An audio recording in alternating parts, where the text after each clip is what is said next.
It's not about how much you make. It's about how you manage what you make. Ever wondered how the wealthiest people handle their money, even when some of them don't make as much as you might think? The difference often lies in their mindset and strategy.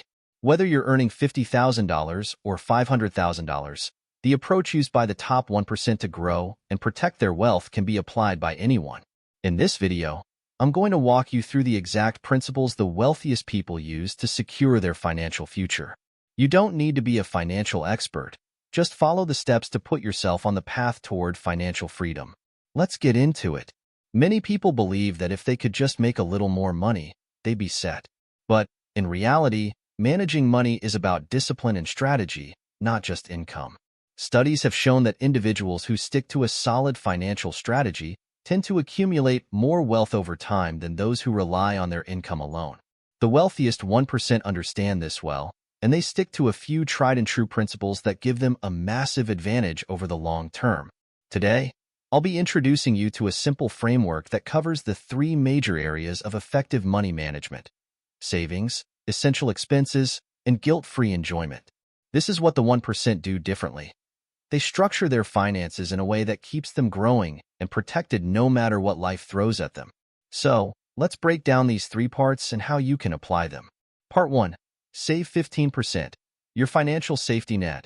The first and most crucial step is to set aside 15% of your income. This is your safety net and investment foundation. For the wealthy, financial security means peace of mind, and it's their first priority.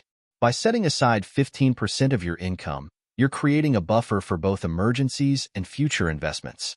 Imagine going about your day, and suddenly you get a surprise medical bill or an urgent home repair. Without a solid cushion in place, such surprises could derail your finances, forcing you into debt. But if you have that 15% cushion, you can handle unexpected costs without stress. To start, aim to save enough to cover 1 month of essential expenses. This means the basics: rent, groceries, transportation, and utilities. Once you've saved that, your next goal is to build up 3 to 6 months worth of core expenses. This kind of emergency fund provides a powerful peace of mind, knowing that you can handle a sudden job loss, health issue, or crisis without going into debt. But saving 15% isn't just for emergencies. It's also about giving your money the power to work for you. When you have this money set aside, you can start investing, even if it's just a small amount. Over time, thanks to compound interest, your money will begin to grow on its own, adding even more security and freedom to your financial life. Part 2. Invest wisely, the power of time and compounding. Now, let's talk about where to start investing, even if you're a complete beginner. For the wealthy, investing is non-negotiable. They know that time and compound interest are two of the most powerful forces in finance. Let's say you start investing at age 30. Investing just $100 a month with a 6% annual return can grow to over $100,000 by the time you retire. Compound interest means that your money earns interest, and then that interest earns more interest, a snowball effect that grows exponentially over time. The first step is to contribute to your workplace retirement plan if it's available. Many companies offer matching contributions, meaning they'll add $1 for every dollar you contribute up to a certain limit. This match is free money that accelerates your savings. Next, look into tax-advantaged accounts like Roth IRAs in the US or stocks and shares ISAs in the UK. These allow your investments to grow tax-free, meaning more of your returns stay in your pocket. The trick is to focus on passive funds or index funds, which track the overall stock market. These funds spread your money across hundreds of companies, so you're not putting all your eggs in one basket. Plus, they come with low fees, so more of your money gets to work for you. Remember, you don't need to constantly tinker with your investments. Just set them up, make regular contributions, and let them grow over time. This set-it-and-forget-it approach is one of the secrets the 1% use to quietly build their wealth without stress. Part 3. Cap your essential expenses at 65%. Now, let's talk about the bulk of your budget. The 1% know that discipline with essentials is crucial to financial health. About 65% of your income should go toward your core, non-negotiable expenses. This includes rent or mortgage, groceries, transportation, and utilities, the things you need to keep your life running smoothly. But here's where people often get tripped up. When income rises, So do these expenses, often in the form of lifestyle inflation. You get a raise, so you decide to upgrade your apartment or buy a new car, and suddenly, you're back to square one, wondering where all your money went.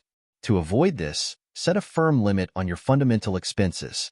It's not always easy, especially if you're in a costly city, but it's essential for long-term wealth. Look at your biggest expenses and consider where you can make changes. Could you negotiate your rent, cut down on transportation costs, or eliminate unnecessary subscriptions? Small adjustments to these big expenses can create a surprising amount of extra room in your budget. By capping these costs at 65%, you protect your budget and free up money for the other things that matter to you. Part 4. Enjoy life guilt-free, 20% for fun and fulfillment. And finally, let's talk about that last 20%, the money that's meant for you to enjoy. The wealthiest people don't deprive themselves. They budget for guilt-free enjoyment. The key is intentionality. By setting aside 20% of your income for experiences, hobbies, and personal fulfillment, you keep yourself motivated and balanced. Think of this as an investment in yourself. Studies show that people who allow room for fun in their budget are more likely to stick to their financial goals. It's like a balanced diet. If you don't give yourself some flexibility, you're more likely to burn out or splurge impulsively. This 20% could mean a nice dinner out each month, a weekend getaway, or picking up a new skill you've wanted to learn. Just knowing that you can enjoy a portion of your income without guilt actually strengthens your resolve to save and invest the rest. So, rather than seeing this part of your budget as a spending section, think of it as a crucial part of a balanced financial plan that keeps you happy and focused on your bigger goals. There you have it. The 15-65-20 approach is a powerful yet simple way to manage your money like the top 1%. By saving 15% for security and investments, capping your core expenses at 65%, and allowing yourself 20% for enjoyment, you're creating a balanced, sustainable system that sets you up for long-term success. Remember, managing your money like the 1% isn't about deprivation or sacrifice.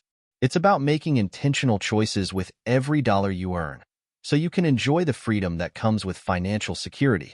With that said, thanks for watching, and until next time, don't forget to subscribe, like, and share.